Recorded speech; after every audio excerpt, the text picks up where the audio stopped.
ایسے کچھ قادیانی بھی ہیں جو باقاعدہ مدرسوں میں مکمل تعلیم حاصل کر کے اب اسلام کے خلاف کام کر رہے ہیں۔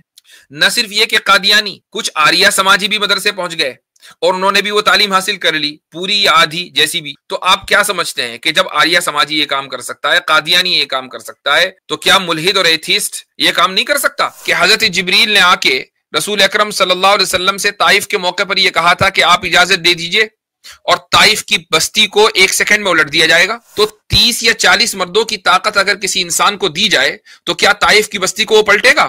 یا وہ پلٹے گا کہ جس کو ایسی طاقت دی جائے کہ جو انسان کے بس میں نہ ہو؟ طاقتور تو وہ ہوا نا۔ تو جہاں سے قرآن چلا وہ اللہ، جہاں لکھا گیا وہ لوح محفوظ یعنی سیکیور ٹیبلٹ، وہاں ڈیٹا بریچ نہیں ہو سکتا۔ جو قرآن لے کر آیا وہ مکین اور امین اور ذی قوہ، تو وہاں ڈیٹا بریچ نہیں ہو سکتا۔ جہاں نازل ہوا وہ کون ہے؟ وہ وما صاحبکم بمجنون، وہ ایک معقول ترین شخصیت ہے، تو پھر ڈیٹا بریچ کیسے ہو سکتا ہے؟ پھر قرآن میں غلطی کدھر ہو سکتی ہے؟ یہ اس آیت کا مطلب ہے۔ ہاں بھائی، السلام علیکم مفتی صاحب۔ ہاں جی، کیا حال چال ہے؟ بولیں۔ ہوموسیپین صاحب اسٹیج خالی کر دیجئے تاکہ دوسرے لوگ آ سکیں۔ ہاں بھائی ریپن صاحب، ہمارے یہاں پہ ہاں ہم تو اسٹوڈنٹ ہے اور ہم تو قرآن کے اور اسلام کے بارے میں ہم تو اسلام کو سچا دین مانتے ہیں، کیونکہ آخری پیغمبر پہ محمد صلی اللہ علیہ وسلم کے یہ دین اترا ہے، اور جو پیغمبر پہلے آیا تھے اس کا دین کو اللہ نے باطل کر دیا، اور جو نبی محمد صلی اللہ علیہ وسلم کے اوپر دین آیا وہ حق بولا۔ تو پھر ہمارے یہاں پہ نا ایک مفتی صاحب بنگلہ دیش پہ، ہم تو بنگالی ہے، بنگلہ بھاشا ہم کو آتا ہے، تو وہ ایک قرآن کے اوپر ایک اعتراضات اٹھا رہے ہیں کہ یہ قرآن جو ہے نا وہ کوئی اللہ۔ روک کر کہوں گا آپ سے، وہ مفتی صاحب نہیں ہے۔ دیکھیں میں ایک بات بتاتا ہوں آپ کو کہ بعض مرتبہ مسجد سے چپل چوری ہو جاتے ہیں نا لوگوں کے، تو لوگ کہتے ہیں کہ یار یہ نمازی عجیب ہے کہ مسجد میں چوری کر رہے ہیں۔ نہیں، یہ چور اصل میں مسجد پہنچ گئے ہیں۔ تو چور اپنی عادت سے نہیں جاتا ہے، وہ چپل ہی چرا لیتا ہے۔ نمازی چور نہیں ہوتا ہے، چور بعض مرتبہ مسجد پہنچ جاتا ہے۔ تو ایسے ہی میں اس کی شکل سے تو واقف نہیں ہوں، وہ جو بندہ قرآن پر اعتراض کرتا ہے بنگلہ دیش میں، لیکن میں نے سنا ہے کہ وہ کسی مدرسے کا پڑھا ہوا ہے۔ تو بھائی مدرسے کے پڑھے ہونے کا مطلب یہ نہیں ہے کہ اب جنت میں داخلے کا ٹکٹ پکا ہو گیا ہے، ٹھیک ہے؟ بعض مرتبہ مدرسوں میں داخلہ لیتے ہی وہ ہیں کہ جن کے ذہن میں کجی ہوتی ہے، جن کے ذہن میں ٹیڑھا پن ہوتا ہے، اور وہ مدرسے کی تعلیم اس لیے پوری کرتے ہیں تاکہ ان کو یہ پتا چل جائے کہ بھائی مسلمانوں کا جو ایکچول ورلڈ ویو ہے وہ کیا ہے، وہ کہاں سے بات کرتے ہیں، ان کے دلائل کیا ہیں، تاکہ ان کے دلائل کو توڑا جا سکے۔ ایسے کچھ قادیانی بھی ہیں جو باقاعدہ مدرسوں میں مکمل تعلیم حاصل کر کے اب اسلام کے خلاف کام کر رہے ہیں۔ نہ صرف یہ کہ قادیانی، کچھ آریہ سماجی بھی مدرسے پہنچ گئے اور انہوں نے بھی وہ تعلیم حاصل کر لی، پوری یا آدھی جیسی بھی۔ تو آپ کیا سمجھتے ہیں کہ جب آریہ سماجی یہ کام کر سکتا ہے، قادیانی یہ کام کر سکتا ہے، تو کیا ملحد اور ایتھیسٹ یہ کام نہیں کر سکتا؟